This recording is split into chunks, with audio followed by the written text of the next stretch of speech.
తొమ్మిదేళ్లలో BRS ప్రభుత్వ అవినీతి దోపిడీని ప్రజలకు వివరించడమే కార్నర్ మీటింగ్ల ముఖ్య ఉద్దేశమని నల్గొండ జిల్లా బీజేపీ ఇన్ఛార్జ్ నందకుమార్ యాదవ్ చెప్పారు. యాదాద్రి జిల్లా ఆత్మకూరు ఎం మండల కేంద్రంలోని కూరెల గ్రామంలో ప్రజాగోస బీజేపీ భరోసా కార్యక్రమం నిర్వహించారు. బీజేపీ శక్తి కేంద్ర ఇన్ఛార్జ్ బండి ఉప్పలయ్య అధ్యక్షతన జరిగిన కార్యక్రమానికి ముఖ్య అతిథిగా జిల్లా ఇన్ఛార్జ్ నందకుమార్ యాదవ్ హాజరయ్యారు. కేసీఆర్ మరోసారి ప్రజలను మోసం చేసేందుకు కొత్త పథకాల పేరుతో ముందుకు వస్తారు. ప్రజలంతా జాగ్రత్తగా ఉండాలని వారు పిలుపునిచ్చారు. ఇక శక్తి ఇన్ఛార్జ్ బండి ఉప్పలయ్య మాట్లాడుతూ రానున్న ఎన్నికల్లో ప్రధాని మోడీ ఆధ్వర్యంలో బీజేపీ అధికారంలోకి వస్తుందని ధీమా వ్యక్తం చేశారు.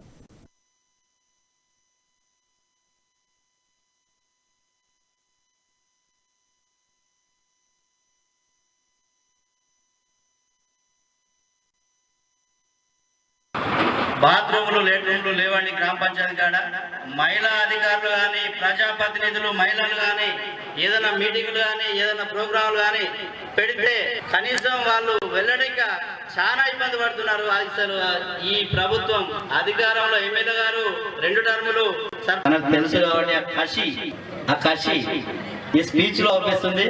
భారతీయ జనతా పార్టీ ప్రతి కార్యకర్త అదే విధంగా పార్టీ కోసం పనిచేసుకుంటూ పార్టీ చేసే మంచి పనుల గురించి అందరికీ వివరించాలని నా యొక్క విన్నపం. మరి సంతోష్ గారికి చాలా థ్యాంక్స్. ఇప్పుడు పక్క గ్రామం అయినటువంటి నా సోదరుడు నూతన బూత్ అధ్యక్షుడు నరంల రామలింగయ్య గారు మాట్లాడాల్సిందిగా, అదే విధంగా ఈ యొక్క గ్రామంలో శ్మశానం ఇంకో పార్టీలో మాత్రం